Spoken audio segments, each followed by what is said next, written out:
Dalam lembah kelam, ku tak takut, sebab kau besertaku. Sekalipun badai topan datang menerpa, ku tak gentar, sebab kau di sisiku. Aku percaya berkat-Mu atasku melimpah, kebajikan, kemurahan selalu mengikutiku. Ku puji, ku sembah Kau Tuhan.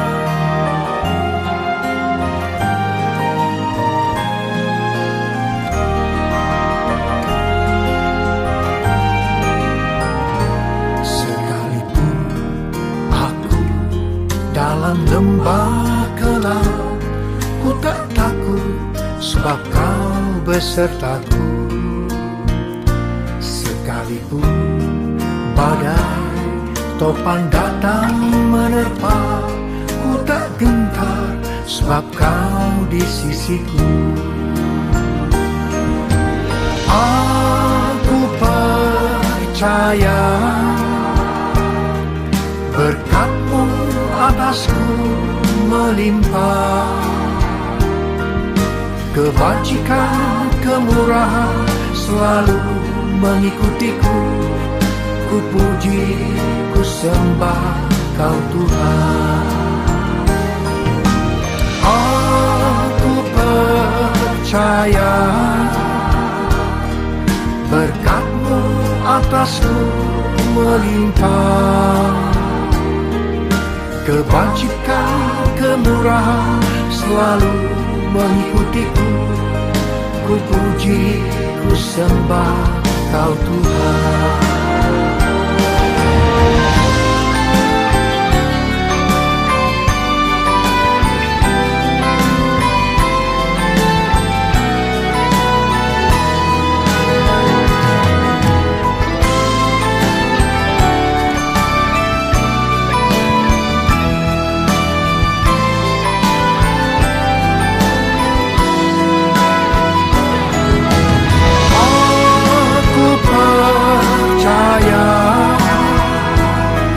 Berkat-Mu atasku melimpah,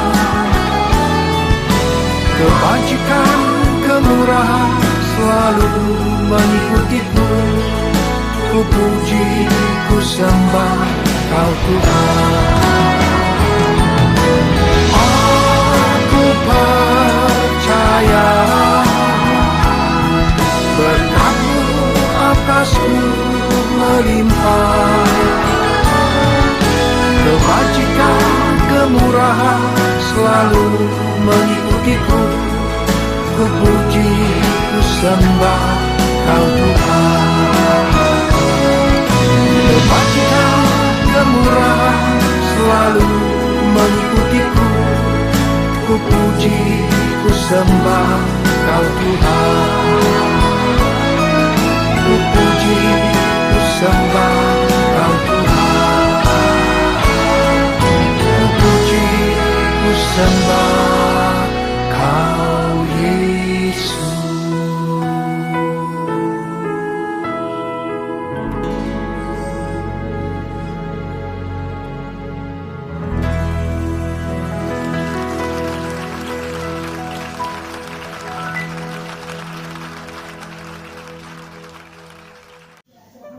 Shalom Bapak Ibu Saudara sekalian, selamat pagi. Kita akan mendengar firman Tuhan kembali pagi hari ini. Pagi hari ini firman Tuhan akan saya beri judul Kemurnian Iman. Kita bisa membaca di dalam kitab 1 Petrus pasal yang pertama ayat yang ketiga sampai ayat yang ke-9. Firman Tuhan berkata, "Terpujilah Allah dan Bapa Tuhan kita Yesus Kristus, yang karena rahmat-Nya yang besar telah melahirkan kita kembali oleh kebangkitan Yesus Kristus dari antara orang mati, kepada suatu hidup yang penuh pengharapan, untuk menerima suatu bagian yang tidak dapat binasa, yang tidak dapat cemar, dan yang tidak dapat layu, yang tersimpan di surga bagi kamu, yaitu kamu yang dipelihara dalam kekuatan Allah karena imanmu, sementara kamu menantikan keselamatan yang telah tersedia untuk dinyatakan pada zaman akhir. Bergembiralah akan hal itu, sekalipun sekarang ini kamu seketika harus berduka cita oleh berbagai-bagai pencobaan. Maksud semuanya itu ialah untuk membuktikan kemurnian imanmu yang jauh lebih tinggi nilainya daripada emas yang fana, yang diuji kemurniannya dengan api, sehingga kamu memperoleh puji-pujian dan kemuliaan dan kehormatan pada hari Yesus Kristus menyatakan dirinya. Sekalipun kamu belum pernah melihat Dia, namun kamu mengasihinya. Kamu percaya kepada Dia sekalipun kamu sekarang tidak melihatnya. Kamu bergembira karena sukacita yang mulia dan yang tidak terkatakan, karena kamu telah mencapai tujuan imanmu, yaitu keselamatan jiwamu.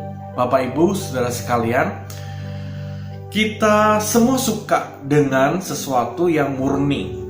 Sebab sesuatu yang murni bernilai tinggi, berkualitas tinggi. Ya, kita suka sesuatu yang orisinal atau yang murni, yang belum tercampur oleh apapun. Emas yang murni pasti lebih mahal. Emas yang murni kualitasnya lebih bagus. Kita semua suka dengan kemurnian. Demikian juga Tuhan. Tuhan mau kita memiliki iman yang murni. Jadi iman kepada Dia, Tuhan mau supaya iman kita iman yang murni. Nah, melalui Rasul Petrus kepada jemaat yang tinggal di 5 provinsi di Romawi, di Asia Kecil, mungkin sekarang terletak di Turki zaman modern, ya. Pada waktu itu orang Kristen mengalami suatu masalah yang besar karena mereka dikambing hitamkan oleh Nero. Mereka dikambing hitamkan karena mereka dituduh membakar kota Romawi, kota Roma. Ada kebakaran yang sangat besar sehingga orang-orang Kristen dikambing hitamkan pada waktu itu. Sehingga pada waktu itu orang-orang Kristen mendapat penganiayaan yang begitu hebat, ya, mereka disiksa.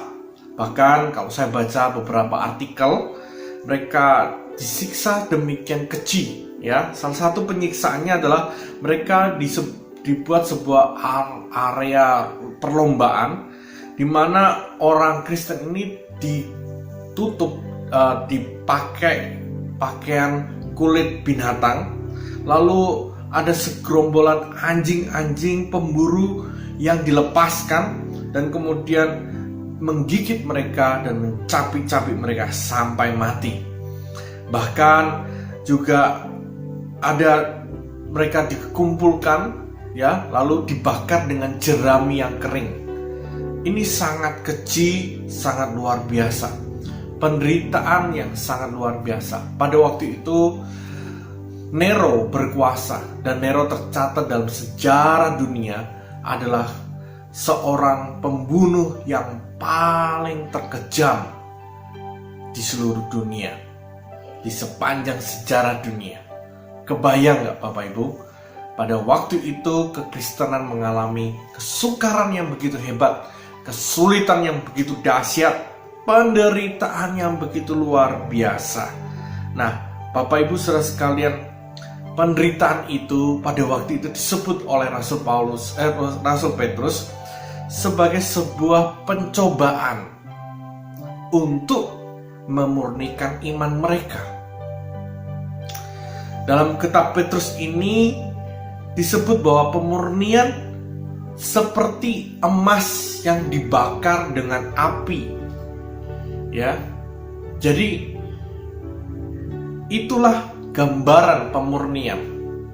Emas yang dibakar dengan api, saudara, dimurnikan gitu, itu harus dipisahkan dari logam-logam yang tidak bernilai, logam-logam yang kurang penting, logam-logam yang tidak berharga, logam-logam yang tidak mulia, itu disingkirkan.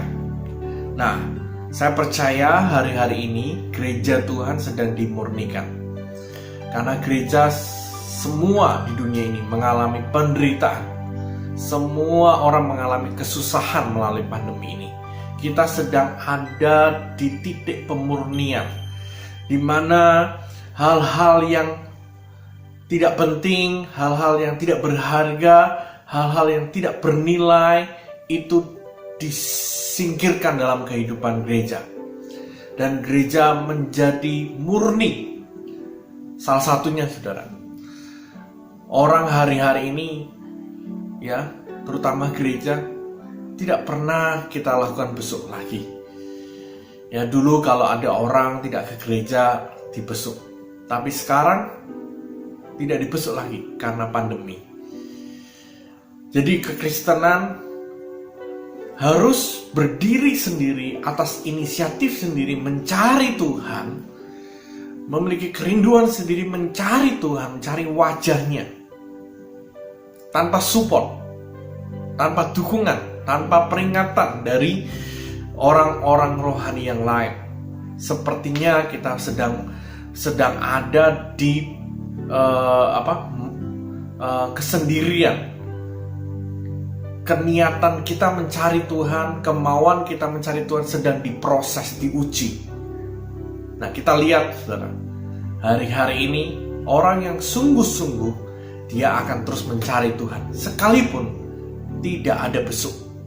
Orang yang sungguh-sungguh akan mencari Tuhan, sekalipun mungkin online. Orang yang sungguh-sungguh akan mencari Tuhan, sekalipun mengalami keterbatasan dalam ibadah.